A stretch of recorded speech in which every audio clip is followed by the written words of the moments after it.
السلام علیکم ورحمۃ اللہ وبرکاتہ۔ الحمد للہ رب العالمین والصلاة والسلام علی رسولہ الکریم وعلی آلہ وصحبہ اجمعین، اما بعد۔ اعوذ باللہ السمیع العلیم من الشیطان الرجیم، بسم اللہ الرحمن الرحیم، اقرأ باسم ربک الذی خلق رب اشرح لی صدری ویسر لی امری واحلل عقدۃ من لسانی یفقہوا قولی۔ معزز اساتذہ اکرام، مہمانان اعظام، دور دراز سے تشریف فرما علماء اکرام اور میرے عزیز ساتھیوں، اللہ تبارک و تعالیٰ کا جتنا ہم شکر ادا کریں کم ہے کہ اللہ تبارک و تعالیٰ نے آج ہمیں یہ موقع عنایت کیا کہ اپنے مادر علمی کے متعلق کچھ باتوں کو سنیں اور سمجھیں اور اس کے مقاصد سے آگاہ ہو جائیں۔ اللہ کی حمد و ثنا کے لیے میں ان کلمات کو ادا کرتا ہوں جس کے ادا کرنے کا حکم نبی علیہ السلام نے ہمیں دیا۔ فرمایا جب کبھی تم اللہ کی حمد و ثنا بیان کرنا چاہو تو کہو سبحان اللہ بحمدی سبحان اللہ العظیم، سبحان اللہ بحمدی سبحان اللہ العظیم۔ معزز حاضرین، آج کا اجلاس عام جو بالکل ایک الگ نوعیت کا منعقد ہونے جا رہا ہے، میں سب سے پہلے مختصر اپنا تعارف پیش کرتے ہوئے اس کے بعد معہد علوم الحدیث سے فارغین کے کارنامے اور معہد علوم الحدیث کا قیام اور اس کے مقاصد یا اس کے اتار اور چڑھاؤ پر جو ایام گزرے ہیں اس پر کچھ روشنی ڈالنے کی کوشش کروں گا۔ سب سے پہلے الحمدللہ اللہ کے فضل و کرم سے میری سن فراغت 2005 میں یہاں سے ہوئی، اور اس کے بعد الحمدللہ تعلیمی مراحل کو طے کرتے ہوئے مولانا آزاد یونیورسٹی سے میں نے ماسٹر آف کامرس M.Com کیا، اور اسی طرح مولانا آزاد یونیورسٹی کے بعد عثمانیہ یونیورسٹی سے میں نے MA Arabic master in Arabic میں نے کیا، اور اللہ کے فضل و کرم سے اساتذہ کی محنت اور ہمارے والدین کی دعا ساتھ رہی۔ جمعیت اہل حدیث حیدرآباد و سکندرآباد کا شعبہ دعوت تبلیغ کی کچھ ذمہ داری مجھ پر عائد کی گئی۔ اسی طرح الحمدللہ جمعیت اہل حدیث کے مساجد جس میں مسجد ہاجرہ، مسجد عائشہ میں خطبات جمعہ میرے الحمدللہ جاری ہیں، اور اس کے علاوہ ابھی اقرا انٹرنیشنل اسکول جس کے الحمدللہ آل اوور انڈیا میں 43 برانچز ہے،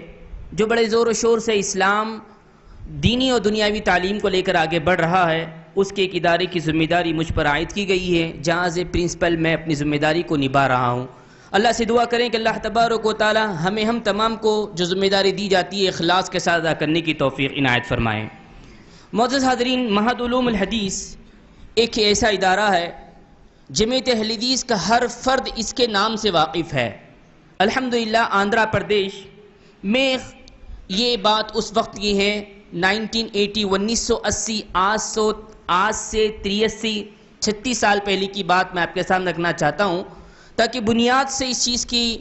واقفیت آپ کو اور ہم کو ہو جائے، کیونکہ یہ ادارہ کسی شخصیت کا ادارہ نہیں، کسی شخص کا ادارہ نہیں، بلکہ جمعیت اہل حدیث کا ادارہ ہے۔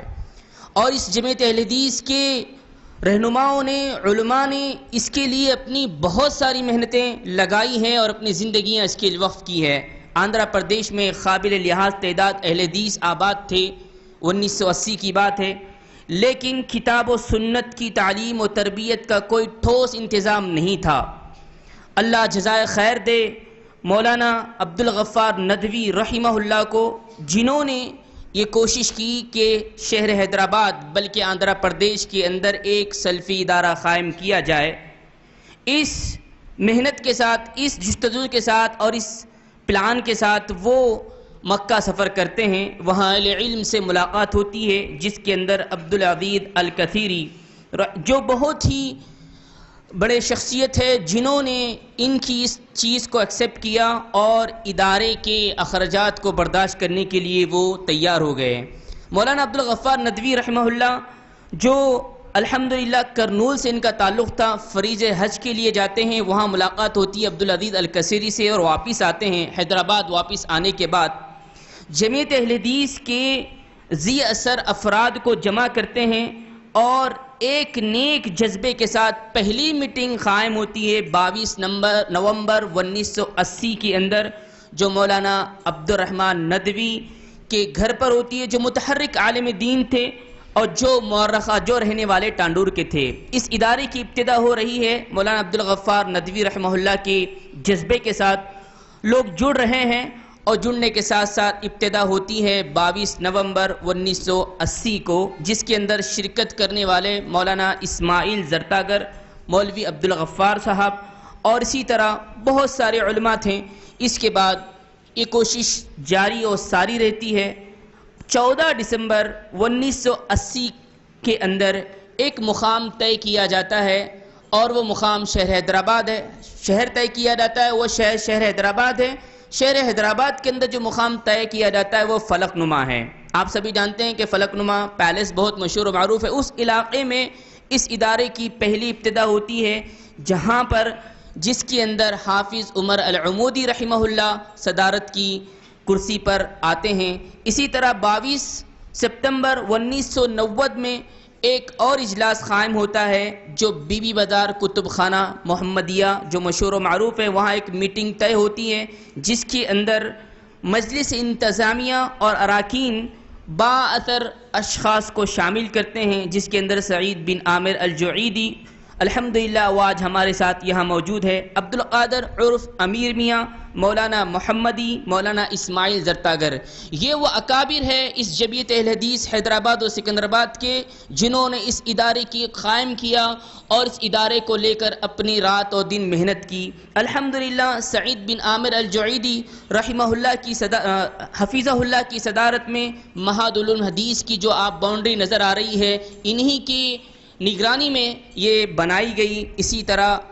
9 دسمبر 1982 کو قائم ہوتا ہے۔ 82 کے اندر الحمدللہ اس ادارے کو گورنمنٹ سطح پر رجسٹرڈ کروایا جاتا ہے۔ بہت سارے لوگوں کے دل و دماغ میں یہ غلط فہمی ہے یا لا علمی ہے کہ یہ ادارہ گورنمنٹ کے اندر رجسٹر نہیں ہے۔ میں بتاتا چلوں کہ الحمدللہ یہاں بونوفائڈ ایشو ہوتا ہے، یہاں سے ٹرانسفر سرٹیفکیٹ ایشو ہوتا ہے، میں نے خود اس کو لیا ہے، تو 1982 کے اندر یہ رجسٹرڈ ہوا ہے، اور اس کے بعد مولانا عبد الرؤف صاحب کی نگرانی میں ادارہ آتا ہے۔ الحمدللہ ان کی نگرانی میں کافی ترقی ہوتی ہے، اور 87 کے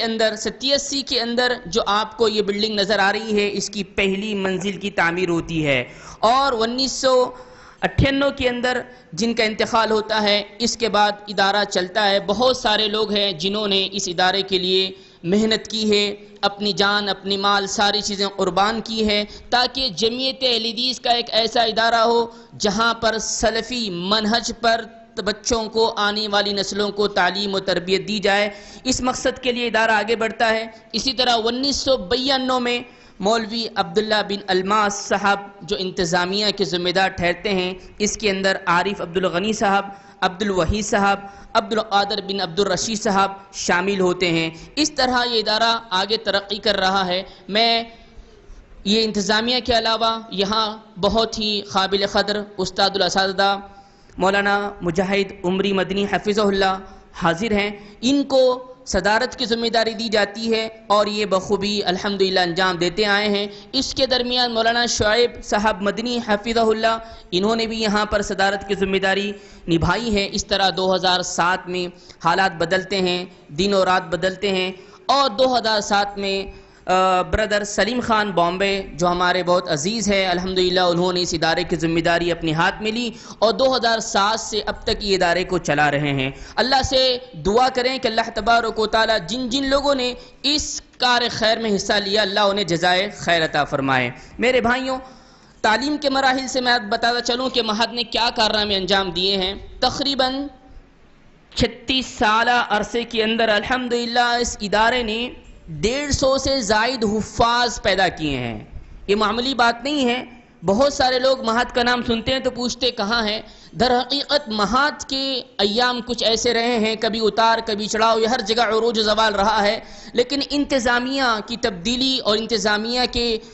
تبدیلیوں کی وجہ سے ادارہ الحمدللہ پھر بھی اللہ کے فضل سے 150 سے زائد بچوں نے حفظ کیا ہے، اور 23 علماء اکرام یہاں سے سند یافتہ ہے، اور ان 23 علماء میں بتاتا چلوں بہت بڑے بڑے الحمدللہ کارنامے انہوں نے انجام دیے ہیں، جس میں سے مشہور و معروف شخصیت آپ جانتے ہیں شہر کی شیخ حسین مدنی حفظہ اللہ، وہ بھی یہیں سے بنیادی تعلیم حاصل کیے ہیں۔ عبدالصمد مدنی حفظہ اللہ، ان کی بنیادی تعلیم یہیں سے ہوئی ہے۔ مسعود عمری مدنی، یہ بھی بنیادی تعلیم یہیں سے حاصل کیے ہیں، اور اس کے علاوہ محمد یعقوب حدیثی جو الحمدللہ اضلاع میں اپنے کام کو انجام دے رہے ہیں، جن کی ٹیم ہے جس کے اندر اسحاق ہے، محمد اسلم ہے، جنہوں نے 809 مسلم کو اسلام قبول کروایا ہے۔ تیلگو زبان کے اندر یہاں کے فارغین ابناء قدیم جو کام کر رہے ہیں، یہ وہ نمایاں چیزیں ہیں جو واقف ہے وہ جانتا ہے کہ ایک دو نہیں بلکہ 800 لوگوں نے الحمدللہ ان کے ہاتھوں پہ اسلام قبول کیا ہے۔ یہ در حقیقت اخلاص کا نتیجہ ہے۔ اللہ تعالیٰ نے حکم دیا ہے وَمَا أُمِرُوا إِلَّا لِيَعْبُدُوا اللَّهَ مُخْلِصِينَ لَهُ الدِّينَ، تم دین کا کوئی بھی کام کرو یا دنیا کا کوئی بھی کام کرو، نیت کو خالص کرو، نیتوں کا اثر نظر آتا ہے۔ الحمدللہ 36 سال بعد یہ ادارہ پھل پھول رہا ہے، پھر سے بڑھ رہا ہے۔ اسی کے علاوہ الحمدللہ یہاں پر شعب ناظرہ کی تعلیم ہے، شعب حفظ کی تعلیم ہے، اور اس کے علاوہ شعب عالمیت کی تعلیم ہے، جس کے اندر ایٹ پریزنٹ آج کی ڈیٹ تک 170 بچے الحمدللہ تعلیم حاصل کر رہے ہیں۔ میں یہ مختصر تعارف آپ کے سامنے رکھتا ہوں، بہت ساری باتیں ممکن ہیں وقت کی نزاکت کے حساب سے مجھ سے مس ہوئی ہوگی، چھٹی ہوگی، لیکن در حقیقت تعارف کا مقصد یہ ہے کہ اہل حدیث کا ہر فرد اس بات سے واقف ہو جائے کہ یہ ادارہ جمعیت اہل حدیث کا ہے، اور جمعیت اہل حدیث کے لوگوں نے، اکابرین نے اس کو قائم کیا ہے۔ اس کی ترقی، اس کا عروج آپ لوگوں کے ہمارے ہاتھ میں ہے، لہذا اللہ سے دعا کریں کہ اللہ تبارک و تعالی ہمیں عید ادارے کے ساتھ جس طریقے سے ہو سکتا ہے تعاون کرتے ہوئے اس کی مدد کرنے کی توفیق عنایت فرمائے۔ اللہ تبارک و تعالی ہم تمام کو جب تک رکھے دار فانی میں، ہمیں ایمان اور اسلام کی حالت میں رکھے، جب ہمارا خاتمہ ہو تو خاتمہ بالخیر کرے۔ آمین ثم آمین، وآخر دعوانا ان الحمدللہ رب العالمین، والسلام علیکم ورحمۃ اللہ وبرکاتہ۔ لا إله إلا الله محمد رسول الله عليه صلاة الله وآله